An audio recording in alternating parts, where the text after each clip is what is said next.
और इस वक्त की बड़ी खबर से शुरुआत यहां पर करेंगे। केरल से जुड़ी हमारे पास आ रही है। दरअसल ईद से पहले जो तरह का फैसला यहां पर लिया जा रहा था केरल सरकार की तरफ से ढील को लेकर, कोरोना प्रतिबंधों को लेकर, उसके खिलाफ जो सुप्रीम कोर्ट में याचिका थी उसकी सुनवाई को लेकर हम आपसे जानकारी पहुंचा रहे हैं। अब तक सुप्रीम कोर्ट ने केरल सरकार से इस पर जवाब मांगा है। कोरोना नियमों में ढील पर सुप्रीम कोर्ट ने यह जवाब मांगा है केरल सरकार से। तो कल ही मामले की सुनवाई यहां पर करेंगे। केरल में कोरोना नियमों में ढील पर सुप्रीम कोर्ट की सख्ती यहां पर सामने आ रही है। कुछ इलाकों में दुकान खोलने की इजाजत जो केरल सरकार की तरफ से यहां पर दी गई, कल ही मामले की सुनवाई इसमें की जाएगी सुप्रीम कोर्ट की तरफ से। जानकारी यहां पर आप तक हम पहुंचा रहे हैं। चिट्ठी को लेकर आप तक हम जानकारी पहुंचा रहे हैं कि केरल सरकार को IMA की जो चिट्ठी यहां पर सरकार के यहां पर जो सामने आई है, 19 की पाबंदियों में छूट देने के अपने फैसले पर पुनर्विचार करना चाहिए। अगर सरकार ये फैसला वापस नहीं लेगी तो IMA को सुप्रीम कोर्ट जाने के लिए मजबूर होना पड़ेगा। कोरोना संकट के कारण जब जम्मू कश्मीर, उत्तर प्रदेश और उत्तराखंड जैसे उत्तर भारत के कई राज्यों ने लोगों की सुरक्षा को ध्यान में रखते हुए पारंपरिक धार्मिक यात्राएं रद्द कर दी है, तब केरल सरकार का यह फैसला दुर्भाग्यपूर्ण है। मेडिकल इमरजेंसी के समय में यह कदम सही नहीं है, इसलिए इस आदेश को वापस लिया जाए और कोविड मानदंडों के उल्लंघन को बर्दाश्त नहीं किया जाए। केरल सरकार को IMA की ये चिट्ठी देखिए किस तरह से यहाँ पर सामने आई है। अरविंद सिंह हमारे सहयोगी ज्यादा जानकारी के लिए। अरविंद, क्या कुछ जानकारी आपके पास अब आगे की कानूनी प्रक्रिया, कोरोना नियमों की ढील को लेकर क्या कुछ सामने आती है? देखिए सबीना, सुप्रीम कोर्ट में आज यूपी में जो कांवड़ यात्रा का जो मसला था वो कोर्ट के सामने चल रहा था सुनवाई के दौरान। उसी दरमियान यूपी सरकार की तरफ से जानकारी दी गई, कांवड़ यात्रा रद्द कर दी गई है। तो इस पर कोर्ट ने कांवड़ यात्रा के मसले को तो बंद कर दिया, लेकिन इसी सुनवाई के दौरान एक और महत्वपूर्ण याचिका सुप्रीम कोर्ट में दाखिल की गई और जिसको कोर्ट के सामने रखा गया। सवाल ये रखा गया है कि बकरा ईद के मौके पर केरल सरकार ने 3 दिन के लिए लॉकडाउन में छूट का ऐलान किया है। विकास सिंह जो सीनियर एडवोकेट है, उनका ये कहना था कि केरल में इस वक्त देश भर में सबसे ज्यादा कोविड के केस हैं।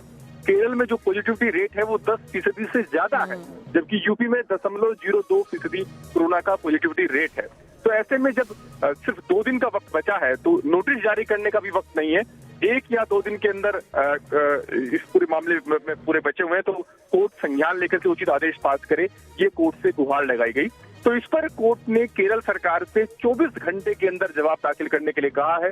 केरल सरकार को यह साफ करना है कि आखिर कोरोना की महामारी के दौरान, जबकि केरल में सबसे ज्यादा कोविड के केस है, 10% से ज्यादा पॉजिटिविटी रेट है, बकरा ईद के मौके पर 3 दिन के लिए लॉकडाउन में छूट का ऐलान क्यों किया गया है, क्यों दुकानों को खोलने की इजाजत दी गई है, ये केरल सरकार को साफ करना है।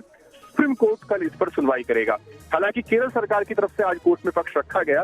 उन्होंने ये कहा कि लॉकडाउन में छूट का मतलब ये है कि सिर्फ चुनिंदा इलाकों में कुछ एक दुकानों को खोलने की इजाजत दी गई है, लेकिन कोर्ट ने कहा है कि विस्तृत जवाब केरल सरकार दाखिल करे 24 घंटे के अंदर।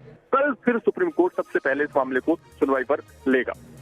बहुत बहुत शुक्रिया अरविंद जानकारी के लिए आपका। तो कोरोना का खतरा न टलने के बावजूद केरल सरकार ने जिस तरह से बकरीद के मौके पर यहां लॉकडाउन में ढील देने का ऐलान किया, ये फैसला यहां पर लिया, उसी के खिलाफ सुप्रीम कोर्ट में ये याचिका डाली गई थी, जिसकी कानूनी प्रक्रिया के तहत ये पूरी तस्वीर अब आगे नजर आ रही है। सीधे तौर पर कहा जा सकता है कि कोरोना के मामले लगातार कभी कम हो रहे हैं, कभी बढ़ रहे हैं, लेकिन दक्षिण राज्यों की जो स्थिति है अभी भी बहुत बेहतर नहीं हुई है।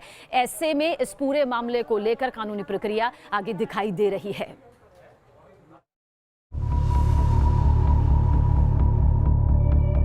कोरोना की तीसरी लहर की दस्तक ने एक बार फिर दुनिया भर में खौफ पैदा करना शुरू कर दिया है। दुनिया के कई देशों में काफी हद तक काबू में आ जाने के बाद एक बार फिर कोरोना ने अपना कोहराम मचाना शुरू कर दिया है।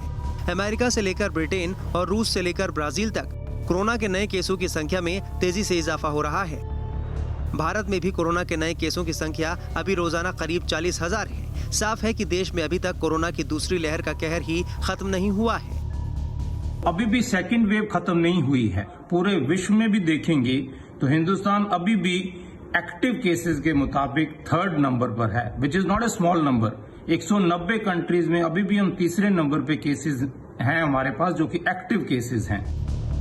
दूसरी लहर जारी है। दुनिया भर में नए केस के मामले में भारत अभी भी तीसरे स्थान पर है। इसके बावजूद लोग लॉकडाउन से राहत मिलते ही पूरी तरह से बेपरवाह हो गए हैं। देश के अलग अलग हिस्सों से कोरोना प्रोटोकॉल के उल्लंघन की तस्वीरें आ रही हैं, जो डराने वाली हैं। लोगों की इसी लापरवाही को लेकर खुद प्रधानमंत्री नरेंद्र मोदी भी चिंता जता चुके हैं। और कुछ लोग तो बड़ा सीना तान करके बोलते हैं अरे भाई, तीसरी लहर आने से पहले हम एंजॉय करना चाहते हैं। ये बात लोगों को समझाना जरूरी है कि तीसरी लहर अपने आप नहीं आएगी। आज सवाल ये होना चाहिए हमारे मन में कि तीसरी लहर को आने से कैसे रोकना है। देश के कई कोरोना एक्सपर्ट्स और WHO के अधिकारी भी कह चुके हैं कि भारत में कोरोना की तीसरी लहर अगस्त में दस्तक दे सकती है। इसलिए प्रधानमंत्री लोगों से सावधानी बरतने और कोरोना की तीसरी लहर को आने से रोकने की अपील भी कर चुके हैं। आज सवाल ये होना चाहिए हमारे मन में कि तीसरी लहर को आने से कैसे रोकना है। कोरोना ऐसी चीज है, वो अपने आप नहीं आती है, कोई जाकर के ले आए तो आती है। और इसलिए हम अगर इन चीजों को बराबर सावधानी करेंगे तो हम तीसरी लहर को ही रोक पाएंगे। प्रधानमंत्री की अपील और कोरोना की तीसरी लहर के खतरे को देखते हुए कई राज्यों ने भी अपनी ओर से तैयारी शुरू कर दी है। यूपी ने 1 दर्जन राज्यों से आने वाले लोगों के लिए RT-PCR टेस्ट जरूरी कर दिया है। इन राज्यों में कोरोना का पॉजिटिविटी रेट 3% से अधिक है। यूपी और उत्तराखंड में कांवड़ यात्रा रद्द कर दी गई है। राजस्थान में सार्वजनिक पूजा या त्योहारों के आयोजन पर रोक लगा दी गई है। इसी तरह गुजरात सरकार ने 8 जिलों में नाइट कर्फ्यू लगा दिया है।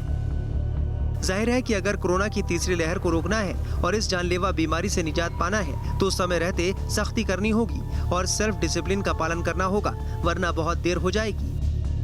Team news nation.